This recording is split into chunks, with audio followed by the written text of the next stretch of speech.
আল্লাহ নবী আল্লাহর হাবিব বলেছিলেন, ও আমার তরুণ নওজোয়ান যুবক সাহাবা, দুনিয়াতে আব্বা জান আম্মা জান হায়াতে থাকতে থাকতে তাদের খাই খেদমত করা যেমন ওয়াজিব, না করলে তাদের কথা না শুনলে যেমন গুনাহ কবিরা হয়, বড় ধরনের গুনাহ হয়, তাদের সঙ্গে বেয়াদবি করলে কবিরা গুনাহ হয়, গুনাহ কবিরা হয়, তাদের মনে দুঃখ দিলে গুনাহ কবিরা হয়, তাদের মনে অন্যায় ভাবে আঘাত দিলে স্বয়ং আল্লাহ অসন্তুষ্ট হয়ে যায়। আমি রাসূলুল্লাহ, আমি হাবিবুল্লাহ যদি শুনি কোন সন্তান তার আব্বা মায়ের মনে ব্যথা দিয়েছে, বেয়াদবি করেছে, বড় কথা বলেছে, তাদের মনটাকে মনে চোট দিয়েছে, আঘাত দিয়েছে, আমি আল্লাহর নবী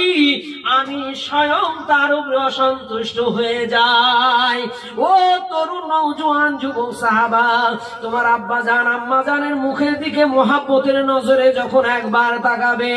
আল্লাহ পাক রব্বুল আলামিন একবার কবুল হজের সওয়াব দান করে দেয়।